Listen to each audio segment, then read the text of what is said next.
Depression. Positive mindset strategies. Part 3. In this video, you will learn specific strategies for changing your mindset. With these strategies, you will be able to change each component. The first component is environment. You need to make your environment into as positive a place as possible.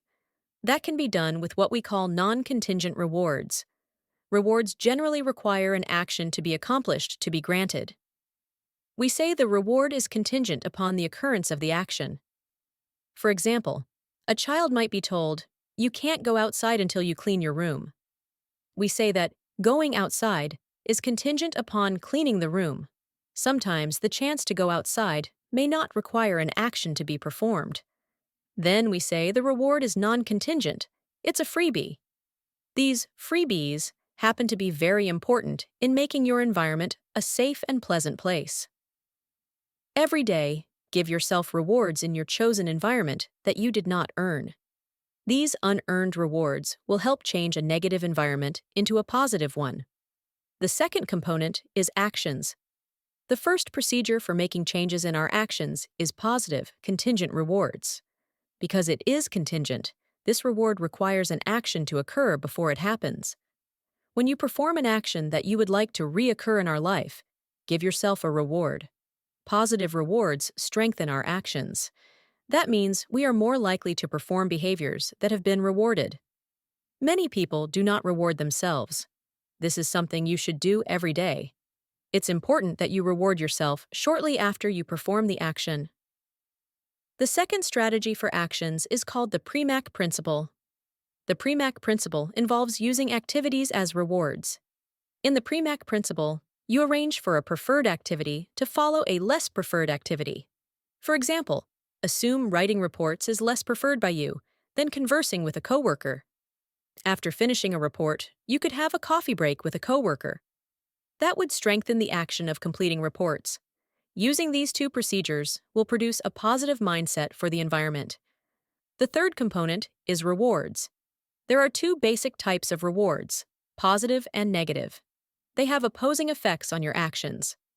Positive rewards increase the strength of your actions. An action that has been strengthened is more likely to occur in the future. A negative reward weakens your actions. You want to strengthen those actions that will change your mindset in the way you want. For example, suppose you want to change your mindset from negative to positive. You will want to follow positive actions with contingent, positive rewards. The absence of an expected positive reward produces a negative reward. You will identify the actions you don't want to occur.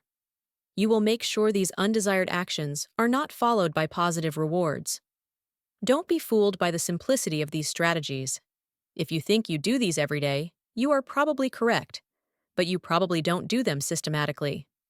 Sometimes you do them, and sometimes you don't. You want to develop consistency in the way you manage your actions. The fourth component is your rules about the environment. Your rules about your environment are found in the things you say about it. The change procedure for this component has two parts. First, systematic observation throughout the day of what you say about your environment. Secondly, reflection on what you say. To change an action, you have to first become aware of the action. You talk a lot, but do you always listen to what you say? If you systematically listen to your own speech, you will be surprised at what you hear. Closely listening to your own speech will give you insight into your relationship with your environment. If you need to change your relationship with your environment, you can begin by changing how you talk about it. Reflection on what you say can help you make that change. Reflection is an act of memory. You must remember that in reflection, you are encountering facts secondhand. But these memories will reflect what you really think about your environment. Your memories may not all be accurate. Evaluate them for their accuracy. Make the changes in your memories that need to be made. The fifth component is facts about the environment.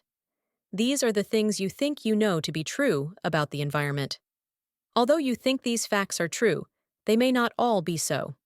To evaluate the facts, you will use two procedures. These are systematic observation and self-statements. You systematically observe with an idea of what you are seeking when you look at an environment.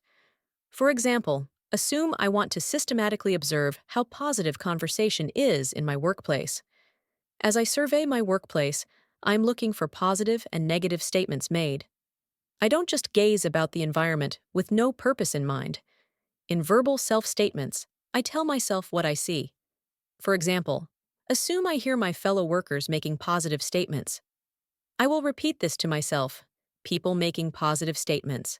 Stating what you see will help put what you see into memory. Focus on describing what you see and not what you believe. The sixth component is emotional associations. Your emotions strongly influence your thinking. You want to be aware of the emotions that your environment elicits. You can change the emotional tone of your mind with self-statements that bring to mind different emotions. Just thinking about your emotion will help you change it. Think about a different emotion you could have had in this situation. The seventh component is beliefs about the environment. Our beliefs are things we think are true, but have not been proven scientifically. While beliefs are important, wrong beliefs can interfere with our lives. Let's review systematic observation. You systematically observe when you look at a situation with an idea of what you are seeking. Your idea of what you are seeking will include the question, am I seeing this correctly? For example, I may believe my coworkers are talking about me behind my back.